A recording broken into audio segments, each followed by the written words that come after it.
비과세한액에서 자, 25년부터 변경이 된 IS 한도가 비과세 한도가 200만 원에서 500만 원까지 한 250% 일반형 경우에 증가를 했는데 IS 개념과 그리고 세법상 어떤 혜택이 있고 그리고 한도가 25년부터 어떻게 변경이 되는지 확인해 보겠습니다. 그 IS 한도가 변경이 되려면 이거는 그 24년 말 국회가 통과되고 야당에서 오케이를 해야 됩니다. 자, IS 개념은 Individual Savings Account, 개인 종합 자산 관리 계좌입니다. 그 IRP도 있지만 IS가 A가 더 혜택이 그 비과세 측면이 더 크고 IRP는 세액공제 측면에서 큽니다. 다양한 금융상품을 하나의 계좌로 통합관리 이게 중요하고요.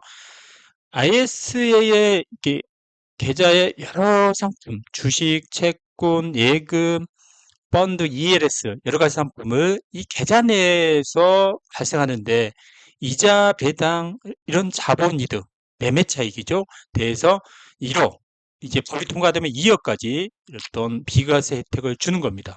세액공제보다는 비과세입니다. IRP는 세액공제고요. 비과세 한도는 일반형은 200만 원, 서민형은 400만 원입니다. 일반적으로 금융소득은 15.4%고 2천만 원까지 15.4%인데 2천만 원 넘는 경우는 종합소득 합산과세 되면서 최고 48%까지 세금을 과세됩니다. ISA는 비과세에 초점을 두고 이 그 추가된 금액의 경우에는 9.9%로 과세를 합니다. 이자가 200만 원까지는 비과세를 보시면 돼요. 이만 원 초과될 경우에는 9.9%로 과세합니다. 서민형과 일반형이 있는데 서민형은 급여가 5천만 원 이하, 종합소득 금액이 3,800만 원 이하입니다. 소득 금액입니다. 수익과 비용을 뺀 일반형은 그 예고. 자, 비과세 한도가 서민형은 400만 원인데 이게 법이 통과되면 1,000만 원이 되고 200만 원이 400만 원이 됩니다. 그 추가된 금액은 9.9%로 분리과세합니다. 가입 기간은 3년이에요. 연불입액을 2천만 원, 이게 4천만 원 되는 거고 불이익 한도가 1억인데 2억까지 된다는 겁니다. 자, 19세 이상이면 되고 소득이 있으면 15세 이상도 됩니다. 자, 금융소득 종합과세 대상자는 이제 불가능한데 이제 25년은 일부 된다고 하고 있습니다. 자, 한도가 25년 2배 이상 변경이 됩니다. 연불입의 한도가 2천에서 4천만 원, 1억에서 2억 되는데 이것도 24년 말 국회가 통과돼야 될 것 같습니다. 이거는 좀 가능성이 있어 보여요. 이 수익과 손실을 상계합니다. 이렇게 매매 차익, 자본이득에 대해서 상계해서 과세되고요. 24년 말 국회가 통과돼야 되고 계좌 개설 후 3년이 지나면 중도 해지하더라도 세제 혜택이 그대로 됩니다. 비과세에 대해서 혜택이 그대로 가고요. 자, ELS 투자와 국내 상자 해외 주식 ETF 투자하면 절세가 가능하고요. 예금 경우도 신협과 새마을금고에 비과세가 있습니다. 그 조합원을 가입하면. 자, 개인종합 자산관리계좌를 25년부터 세제 지원 확대인데 어떻게 되냐? 현행은 자, 15세 이상, 19세 이상은 모두가 되고요. 금융소득 종합과세는 제외되고 있는데